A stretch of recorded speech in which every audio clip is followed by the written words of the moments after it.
రాజమౌళి గారు ఒక సీన్ని షూట్ చేయడానికి 90 టేకులు తీసుకున్నారంట. ఎందుకంటే మనందరికీ తెలుసు రాజమౌళి గారంటే ఒక సీన్ పర్ఫెక్ట్గా రావడానికి ఎంత కష్టమైనా కూడా పడుతూ ఉంటారు. ఒక్క సెకండ్ సీన్ అయినా కూడా పర్ఫెక్ట్గా రాకపోతే ఆయనకు మాత్రం మనశ్శాంతి ఉండదు అని చెప్పేసి చాలా సందర్భాల్లో రాజమౌళి గారితో పాటు ఆయనతో పాటు వర్క్ చేసినటువంటి హీరోలు కావచ్చు, హీరోయిన్స్ కావచ్చు, నటీనటులు కావచ్చు, చాలామంది షేర్ చేసుకున్నారు. ఆయన అంత పర్ఫెక్ట్గా అంత క్షుణ్ణంగా పరిశీలిస్తాడు కాబట్టి ఆయన సినిమాలన్నీ కూడా ప్రపంచవ్యాప్తంగా మంచి గుర్తింపు సాధిస్తూ ఉన్నాయి. మన తెలుగు సినిమా యొక్క ప్రఖ్యాతిని ప్రపంచానికి పరిచయం చేస్తూ ఉన్నాయి.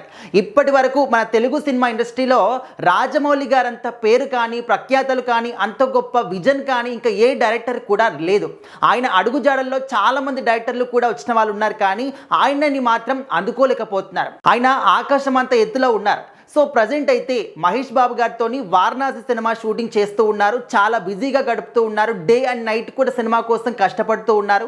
ఈ విషయం అందరికీ తెలిసిందే. అయితే రీసెంట్గా ఈ సినిమాలో నటిస్తున్నటువంటి పృథ్వీరాజ్ సుకుమారన్ గారు ఒక ఇంటర్వ్యూలో పాల్గొన్నారు. ఆ ఇంటర్వ్యూలో పాల్గొన్నప్పుడు సినిమా గురించి చాలా విషయాలు షేర్ చేసుకున్నారు. అండ్ ఈ సినిమాలో మనము అనుకునే విధంగా ప్రతి ఒక్క సీన్ కూడా ఏదో మైథలాజికల్గా ఈ విధంగా కాకుండా చిన్న చిన్న సీన్లు కూడా ప్రతి సెకండ్ ఒక ఉత్కంఠభరితంగా నెక్స్ట్ ఏం జరుగుతుంది, నెక్స్ట్ సెకండ్ ఏం రాబోతుంది అంటే చాలా ఇంట్రెస్టింగ్గా ఉంటుంది అని చెప్పేసి చాలా ఆసక్తికరంగా ఊహించని విధంగా ఇప్పటి వరకు మీరు తెలుగు సినిమా ఇండస్ట్రీలో రకరకాల సినిమాలు గొప్ప గొప్ప సినిమాలు చూస్తుంటారు, కానీ ఇలాంటి అత్యద్భుతమైనటువంటి సినిమాని మాత్రం ఇంతవరకు మీరు ఖచ్చితంగా చూసుంటారు. ఈ సినిమా చూసినప్పుడు మీకు వచ్చేటటువంటి ఆ ఎక్స్పీరియన్స్ మాత్రం మీరు లైఫ్లో ఇంకా ఎప్పుడు కూడా ఎక్స్పీరియన్స్ చేయలేరు అనే విధంగా పృథ్వీరాజ్ గారు చెప్పినటువంటి మాటలు విన్న తర్వాత అందరికీ అంటే ఆ రకంగా ఎలివేషన్ ఇచ్చుకుంటున్నారు ఈ సినిమాకి. మరి ఆయన ఒకానొక సందర్భంలో సినిమా షూటింగ్ లో రకరకాల భాగాలు ఉంటాయి, రకరకాల సీన్లు ఉంటాయి, రకరకాల లొకేషన్స్ ఉంటూ ఉంటాయి. ఇక్కడ రాజమౌళి గారి విజన్ కి ఆయన యొక్క అంటే ఆ టాలెంట్ ని తట్టుకోవాలంటే ఖచ్చితంగా ఆయనతో పాటు సరిదూగేటటువంటి యాక్టర్స్ చాలా మంది కూడా అంటే ఉన్నారు. బట్ ఆయన విజన్ కి తట్టుకోలేకపోతున్నారు అన్నమాట. మరి పృథ్వీరాజ్ గారు అంటే ఎంత మంచి యాక్టర్ మనందరికీ తెలిసిందే.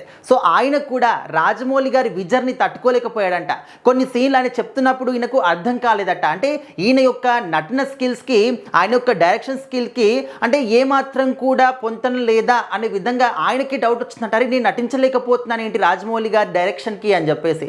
సో ఆ విధంగా పర్ఫెక్ట్గా రావడానికి ఒక సీన్ని షూట్ చేయడానికి మాత్రం దాదాపు 90 నుంచి 97 టేకులు తీసుకున్నారంట పర్ఫెక్ట్గా రావడానికి. సుకుమార్ గారికి అర్థం కాలేకపోయింది, పృథ్వీరాజ్ సుకుమారన్ గారికి. ఇక్కడ రాజమౌళి గారి యొక్క డైరెక్షన్ కావచ్చు, ఆ చెప్పే విధానం కావచ్చు, ఆ ఒక అంటే ఆయన చెప్పినటువంటి ఆ విధానం అనేది సరిగ్గా ఉన్నప్పటికీ ఈయన దానికి తగ్గట్టుగా మ్యాచ్ చేయలేకపోయారంట.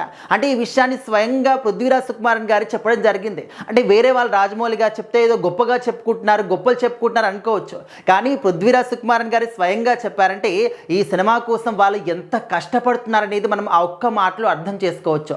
నార్మల్గా అంటే ఓన్లీ వారణాసి సినిమా అని కాదు, ఏ సినిమా అయినా కూడా వచ్చిన తర్వాత ఒక 2 గంటలన్నర 3 గంటల సినిమా చూసి సినిమా బాగోలేదు బాగుంది అని ఒక్క మాట చెప్తాం, కానీ వాళ్ళు ఆ 3 గంటల సినిమా తీయడానికి కొన్ని సంవత్సరాల పాటు డే అండ్ నైట్ నిద్రాహారాలు మానేసి కూడా కష్టపడుతూ ఉంటారు.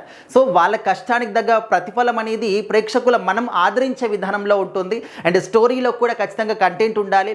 ఈసారి వారణాసి సినిమా మాత్రం ఓన్లీ ఇండియా వైడ్ కానీ కాకుండా ప్రపంచ దేశాలని మొత్తాన్ని కూడా అబ్బురపరిచే విధంగా అంత గొప్ప కంటెంట్తో రాబోతుంది. సో మరి చూద్దాం ఇంకా ఈ సినిమా నుంచి ఎలాంటి అప్డేట్స్ వస్తాయి ఏంటి అని. మరి పృథ్వీరాజ్ సుకుమారన్ గారు చెప్పినటువంటి ఆ ఒక కంటెంట్ విన్న తర్వాత మీకు ఎలాంటి ఫీల్ కలిగింది వారణాసి సినిమా గురించి, దాన్ని కూడా ఖచ్చితంగా కామెంట్ రూపంలో తెలియజేయండి.